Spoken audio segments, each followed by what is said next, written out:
Բարի երեկո հարգելի հետևորդներ, Արմատ մեդիան շարունակում է աշխատանքը, եթերում հարցազրույցն է, զրուցակիցս այսօր Ազգային ժողովի Հայաստան խմբակցության падգամավոր Գեղամ Մանուկյանն է։ Բարի երեկո, պարոն Մանուկյան, շնորհակալ եմ հրավերն ընդունելու համար։ Պարոն Մանուկյան, այս պահին, երբ իրականացնում ենք նկարահանումը, դատարանը հեռացել է խորհրդակցական սենյակ եւ ավելի ուշ կհրապարակվի որոշումը։ Բարգավաճ Հայաստան կուսակցության առաջնորդ Գագիկ Ծառուկյանը կկալանավորվի, թե ոչ։ Այն ինչ Նիկոլ Փաշինյանը արեց Գագիկ Ծառուկյանի հետ, եթե փորձենք շատ ընդհանրական ձևակերպում տալ, ինչ էր։ Դիկտատուրա։ Անօրինականություն, տոտալ իրավունքի ոտնահարում, բայց այդտեղ մի քանի մակարդակ կա։ Տեսեք, քիչ առաջ դատարանի բակում մեր հայրենակիցները, որ հավաքվել են, իրենց հետ էլ է թեմայով խոսում, Գագիկ Ծառուկյանի նկատմամբ քինախնդրություն, իսկ իրավաբանության հետ կապ չկա ընդհանրապես։ Հիմա որ ասում են դատարան բան, ասում են ժողովրդի մաս այդքան ժամ քեզ փաստաբանները հիմնավոր ներկայացնեն։ Դու մի անգամ որոշում հրապարակել վերջանա։ Գագիկ Ծառուկյանի նկատմամբ ուղղակի քաղաքական տոտալ հետապնդում եւ այստեղ իրավաբանները չէ որ ինչ որ քրեական գործ են հարուցել, ինչ որ փաստերի հիման վրա, այլ ուղղակի ընտրաշավի Նիկոլ Փաշինյանը սպառնացել որ փագելու է ամենին։ Եվ հլուհնազանդ կատարում է։ Սա մեկ մակարդակ։ Երկրորդ մակարդակը, որը նաև հավասարազոր ահավոր է, այն մեր տասնյակ հազարավոր ասեմ, թիվը չգիտեմ կոնկրետ, հազարավոր մեր հայրենակիցները, որ այսօր փողոցում անգործ կանգնած են։ Այսօր ահավոր պատմություններ են պատմում։ Օլիմպիական կոմիտեի այդ բազան որ կա, օտարերկրացի բազմաթիվ սպորտսմեններ են եղել։ Նաև աշխարհի չեմպիոն, չգիտեմ, օլիմպիական չեմպիոն, Գինեսի ռեկորդակիր, օտարերկրացի, բոլորին հանած թափել են դուրս երեք իրավապահները։ Եկեն օլիմպիական կոմիտեն, որ ամբողջ աշխարհում դիտում է որպես անկախ մարմին։ Մնացած բոլոր գործարանները եւ այլն, այն ինչ որ կատարվել է։ Բազմաթիվ մեր հայրենակիցներ որպես սպառող, որ բաժանորդ են, չգիտեմ, մարզասրա է, սա է, սա է, սա է, այդ բոլորին զրկել են իրենց վճարած գումարը։ Չգիտեմ, տոնավաճառը ենթադրենք առիջ մոլը, մարդիկ վարձ են տալիս, մարդիկ վարկի տակ են, առևտուր են բոլորին մի Նիկոլ Փաշինյանի կամակորությամբ, քաղաքական պատվերով ամբողջը պարալիզացվել է։ Եվ սրա մասին շատ ավելի քիչ է խոսում, որտեղ կենտրոնացան կենթանիների պատմության վրա, որ տվյալ դեպքում ամենաքիչ էականն է։ Մոտ 7000 աշխատատեղ է Գագիկ Ծառուկյանի մուլտիգրուպը ստեղծել Հայաստանում։ Եվ ինքը այլանդակ մի նախադեպ է, որովհետև պետք է նկատի ունենալ բազմաթիվ նաև օտար գործընկերների հարթ կա, տնտեսական ներդրումային անվտանգությունը, պաշտպանվածությունը Հայաստանում, որ ուղղակի զրոյացված է, դա չասեմ շրիշակի ցած է։ Պարոն Մանուկյան, մի ձևակերպում օգտագործեցիք մի Նիկոլ Փաշինյանի պատվերով կամակորությամբ իրավապահ համակարգ ինչ է անում։ Այստեղ քննադատության սլաքներ են ուղղում նաև ընդդիմության հասցեին, ասում են Հայաստանում ինչու պետք է ընդդիմությունը լիներ այնքան թույլ, որ Նիկոլ Փաշինյանը ուզենար Գագիկ Ծառուկյանի քաղաքական թիմի 60000 ձայնը նրան չէր տա եւ Գագիկ Ծառուկյանից, այսպես ասած, 60000 ձայնը կխլեն։ Կուզենա Գագիկ Ծառուկյանին կունեզրկի կտանի կալանքի։ Արդյոք այդ անպատժելիության մթնոլորտը որ կա, հավաքական ընդդիմության թուլության պատճառով չէ։ Համաձայն եմ։ Մեր երկրում ամեն ինչի պատասխանատու մեղավոր ընդդիմությունն է, հավաքական ընդդիմություն կամ կուզեք ասեք Հայաստան դաշին կամ ավելի լավ ասեք Գեղամ Մանուկյանն։ Բոլորը անմեղ է, բոլորը։ Գեղամ Մանուկյանից սկսած բոլոր մեր ընկերներին դաշնակցական ասում են դուք եք մեղավոր։ Դուք եք մեղավոր։ Որ բանտարկվում եք, էլի դուք եք մեղավոր, չէ՞։ Մեր հարյուրավոր ընկերներ որ բանտարկվել են անցնող ամիսներին, տարիներին, էլի մենք ենք մեղավոր։ Էլի մենք ենք մեղավոր։ Այսօր դատարանի առաջ կանգնած պետք է Բարգավաճի գործընկերներից ասում ժողովրդություն 20 թվականի նոյեմբերի 12-13-ն է գիշերվա 2-ին ես ու Գագիկ Ծառուկյանն նստած ասում ենք կալանքի մեր որոշումներին։ Այսինքն այդ առումով գիտեք հիմա ինքնապաշտպանության բան չի, բայց եկեք խորքային մի հատ նայենք էլի հարցերի։ Խորքային նայ։ Որ նայում ենք խորքային ինչ ենք տեսնում։ Ընդդիմությունը լավ մեղավոր է, մեղավոր չէ, դնում ենք մի կողմ, Նիկոլ Փաշինյանն ու արևմուտքի աջակցությունը դնում ենք մյուս կողմ։ Ուզենք պետական լծակների տիրապետումը դարձրել է մի վիճակ, որ բոլորը, այսինքն իշխանության տարբեր ատյաններ, ուժային կառույցներ հլումնազան կատարում են, այսինքն ես վերցնեմ Իսպանիայի օրինակ,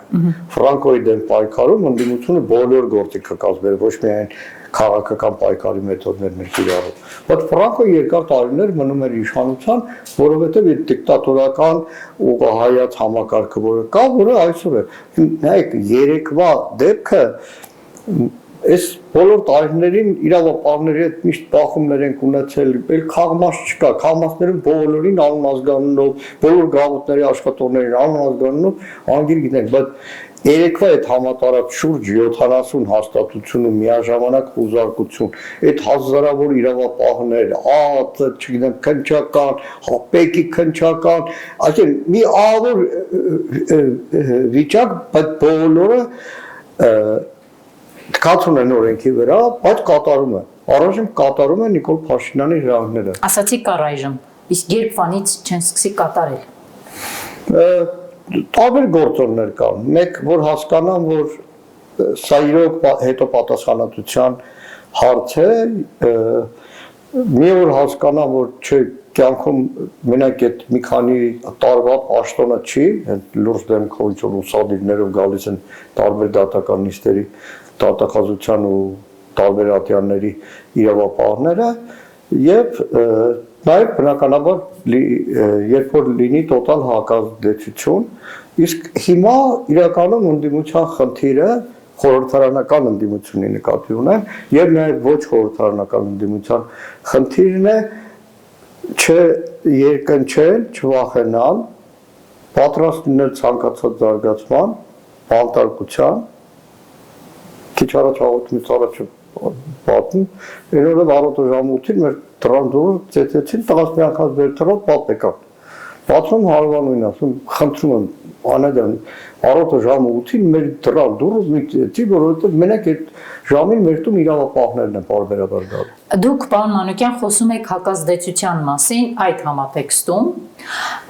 Երեկ Հայաստան դաշինքը հայտարարեց, որ վերցնում եք մանդատները, որովհետև մանդատը համարում եք իրավաքաղաքական զենք։ Հայաստան դաշինքը այդ իրավաքաղաքական զենքը նախորդիվ 5 տարիներին ևս ունեցել է, հարց, այդքանի անգամ եք այդ իրավաքաղաքական զենքով կրակել, որ հիմա դարձյալ ուզում եք վերցնել եւ մտնել խորհրդարան։ Դա մի ճշտում, Հայաստան դաշինքը մանդատներ վերցնելու մասին հայտարարեց ուժը Հայաստանի հայտարարությունից հետո։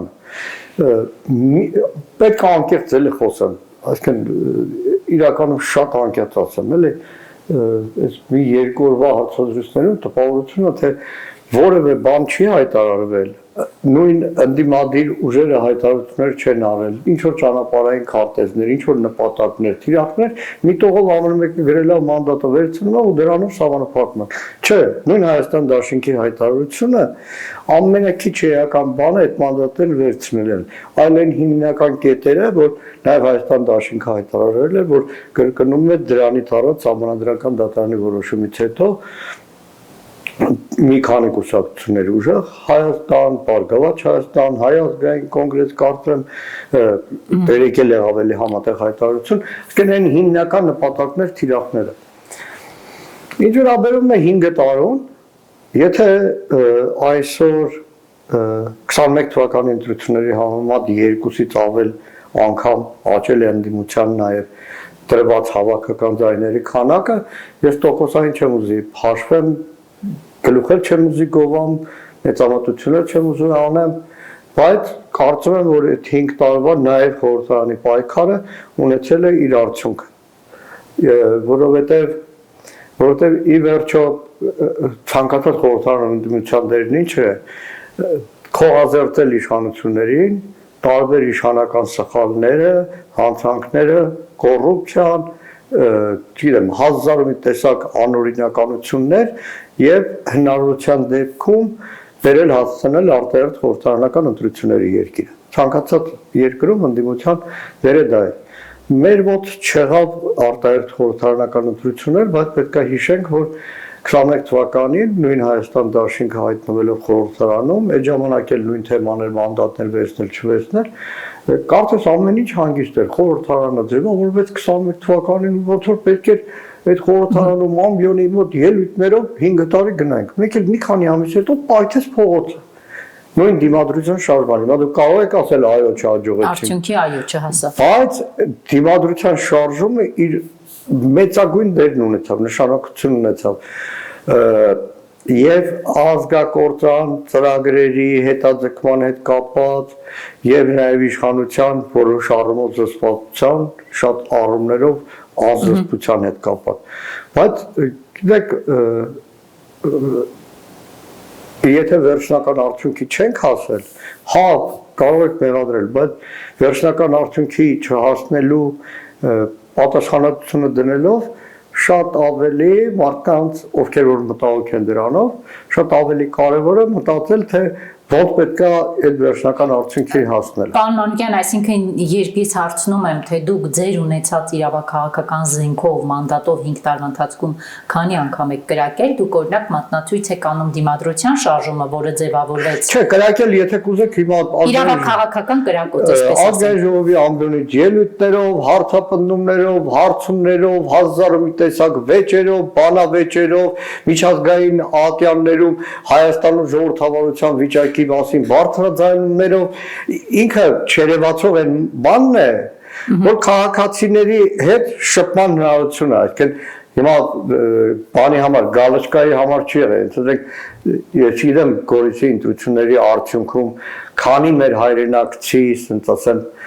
ընտրության մեջ դեպի դիպություն մղվել է պայմանական ասում գառնիկ է դանել է գնացել եք սահմանամերձ մի քանի գյուղեր որտեղ հնչում էին կրակոցներ որտեղ իշխանությունը կարոտ է մի դեպք եմ ասում էլ այսինքն այնքան բազմաթիվ դեպքեր կան երբ որ այդ քո մանդատը օգտագործել է դրա համար չեմ ուզում արդարանամ գիտեք իրականում ամենամեծ դժգոհողը ընդդիմադիրների ենթադրում եմ ապագա ընդդիմադիրների որ առաջին անգամ են հայտնվելու խորհրդարան այդ վերցնելու ամենամեծ դժգոհողը լինելու է նրանց ընտանիքի անդամները որտեղ այդ իրականում դժոխքի միջով անցնել Տեսեք Պարոն Մանուկյան մենք այս օրերին շատ ենք քննարկում հարցը մանդատներ վերցնել, չվերցնել եւ մարդիկ համեմատում են նախորդիվ 5 տարվա աշխատանքի հետ։ Դուք ասում եք մեր մանդատը վերցնելու արդյունքն էր նաեւ որ հավաքական ընդդիմությունը այս անգամ ավելի շատ ձայն տարավ։ Չէ, գուցե շատ էին ձայները, քվեները գուցե։ Ձայնը աթոռը չի, մի աթոռ ավել, մի աթոռ պակաս։ Չէ, հավաքական ընդդիմությունը ընտրությունների մասնակցությունը իշխանությունը զրկվել է։ Բայց իշխանությունը 50% չի հավաքել, բայց ձեր 5 տարվա գործունեության արդյունքում կամ հետևանքով կոնկրետ Հայաստան Դաշինքը 50%-ով պակաս քվե է հավաքել։ Դուք 240-250 հազարից իջել եք 120 հազարի։ Եկեք թվերին անդրադառնանք։ Չէ, թվերով չի։ Ես սիրում եմ 4 փաստարկներ, այո 21 թվականին ընդդիմությունը պատիվ ունենել մոտ 4% հավաքել, բայց Հայաստան Դաշինքը որպես գրեթե միակ ընդդիմադիր ուժ էր մասնակցում եւ 240,000 քվե հավաքել։ Այս անգամ հավաքեցիք 120,000։ Հա, բայց պետք է նկատի ունենանք, որ Դաշտում երկու եւս խոշոր ընդդիմադիր խաղացողներ են։ Այսինքն դուք քիչ հավաքեցիք, որովհետև Դաշտում այդ խաղացողներ կային եւ ոչ թե դուք վատ էիք աշխատել։ Դաշտում 3 խոշոր խաղացող է խաղացել։ Խաղացել լավ իմաստով եմ ասել։ 3 խոշոր քաղաքական ուժ հայտ է ներկայացրել։ Եվ պետք է դեռ հիշեցնեմ, որ ընտրաշավը չսկսված գուժում են Հայաստան Դաշինքի ողջ էին կապում, չանգռում էին։ Որ անգամ չէի կանց հաղթարի անցողիկ որոշ ընդդիմադիրներ, հիմա ներողություն խնդրեցին Հայաստան Դաշինքից, որ կներեք չեղավ։ Եթե այսպես հասարակագիտական վերլուծություն ենք անում, թուղթ ու գրիչով կարող ենք սկսել դնել։ Հասարակագիտական վերլուծությունը, եթե թողնենք մի կողմ քաղաքական ուժի օգտակար գործողության գործակիցը եկեք վերլուծենք։ Եթե ինձ տաղավար հրավիրել եք, ուրեմն մի բան նշանակում եք, չէ՞։ Հակառակ դեպքում չէիք հրավիրել։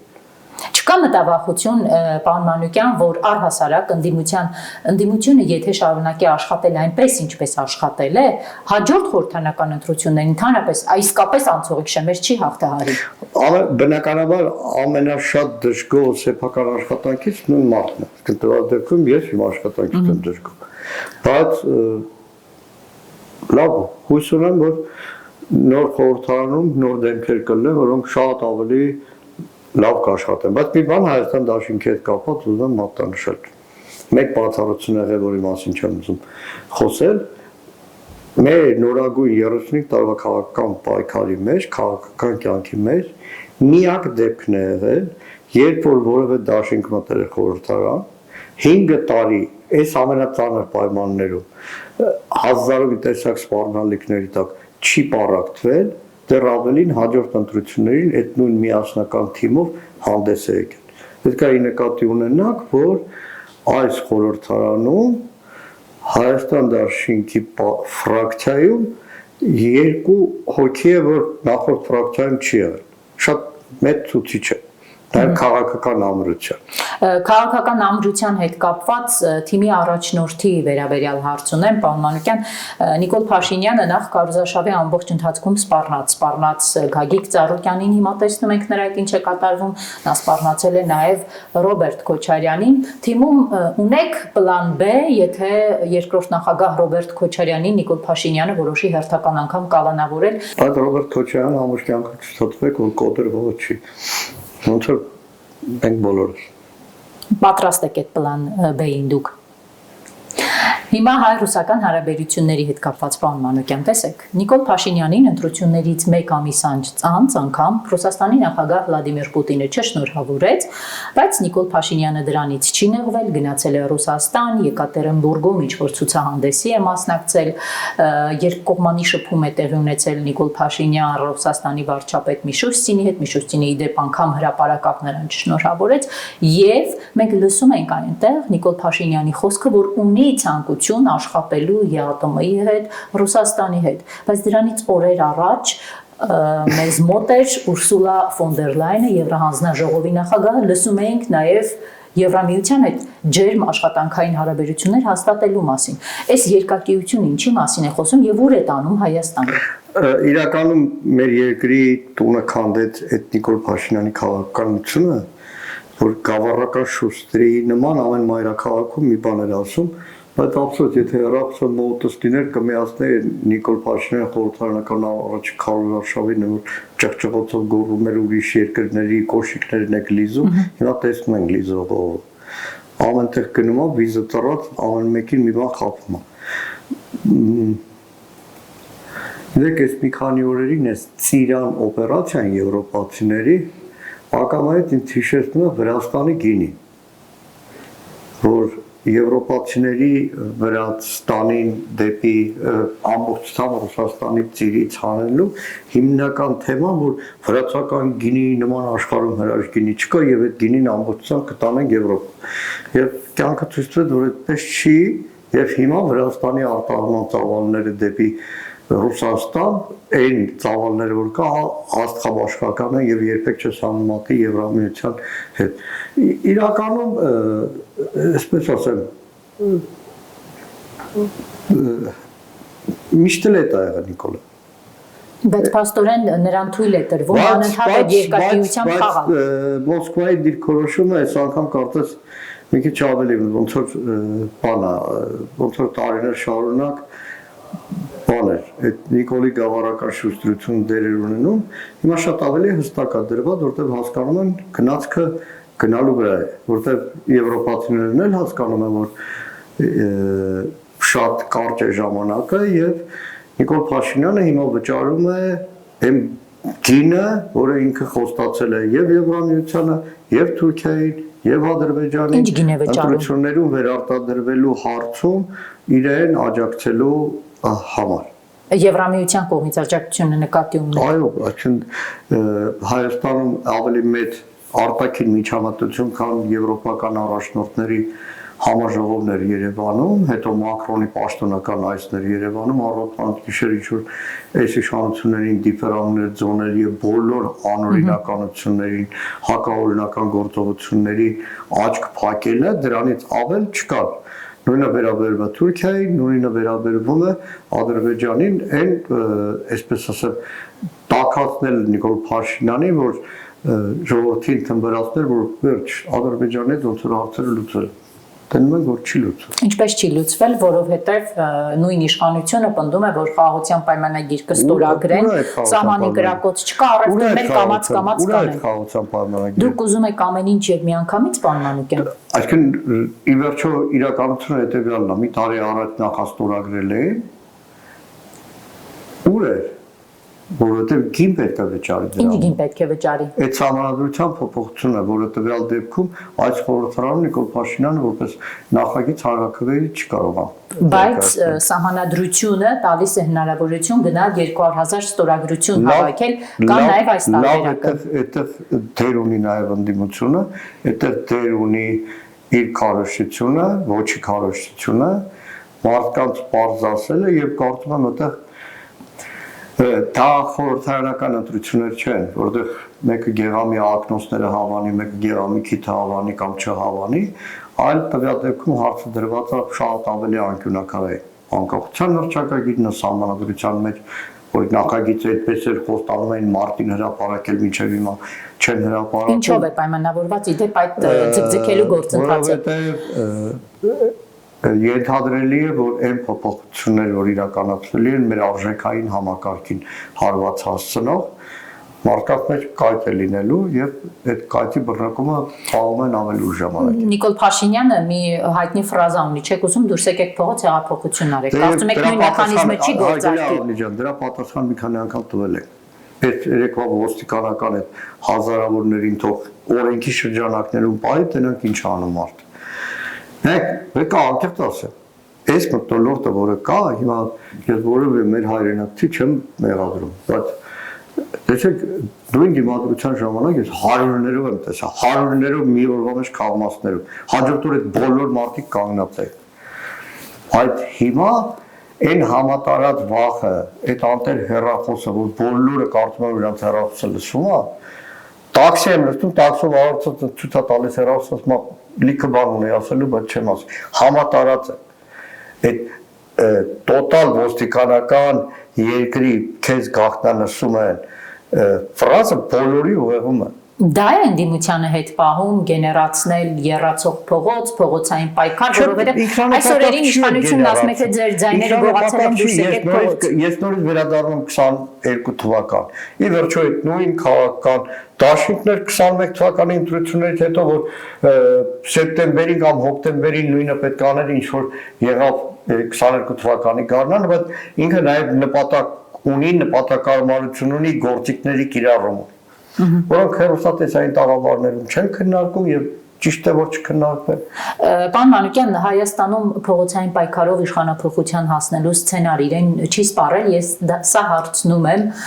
որպես մշտապես բոլոր փողոցային պայքարներին մասնակցող։ Եկեք երկընտրանքներ, մի տարբերակ խորհրդարանական ընտրություններ, ոնց որ թե կեղծիքներով բանով չեղավ, չէ՞։ Այո, ընդհանուր 60,000 ձայն չտվեցին։ Բայց տեսել ենք ուրիշ տարբերակը փողոցն է, փողոցով էլ չի լինում։ Դե լավ, վաղը կլինի։ Վաղը կլինի։ Չի սպառել փողոցը։ Մի այլուսվելով խորհրդարան եւ փողոց վաղը կլինի։ Վաղը կարող է առավոտը Նիկոլ Փաշինյանը Ժորժ ջան, ես արդեն այնքան փակուղ եմ մտել, թողում եմ տուն կամ։ Արցախ հանձնեց, այդ փակուղում չհայտնվեց, էլ ինչ պետք է կատարվի, որ այդ փակուղում հայտնվի։ Արցախը փորձեց էլի ֆրազնել, այս խոսքը Հայաստանի Հանրապետության մասին։ Տեսեք, Հայաստանի Հանրապետության հետ կապված դուք կարծում եք չաշխատեց հասարակության զգալի հատվածի մոտ այդ խաղաղության թեզը, որ կտամ սահմանադրությունից անկախության հռչակագիր էլ կհանեմ, հայ-թուրքական սահմանն էլ կբացեմ առանց որևէ Թուրքիայի պահանջ անտեսելու, մենակ թե 29,700-ը պահեն։ Այս թեզը չի մարսվել։ Վարշավի մեջ, որ հնդածես խաղաղության թեման մի քիչ ավելի ետին պլան մղվեց, չգիտեմ, հակառուսականության ալիքը դեր ունեցավ, ինքը շատ մեծ դեր ունեցավ, այսինքն այդ երեք գլխանի հրեշը բանը ներկայացնել, այսինքն ինքը քարոզարշավի մեջ հնդածես փոփոխություններ էին։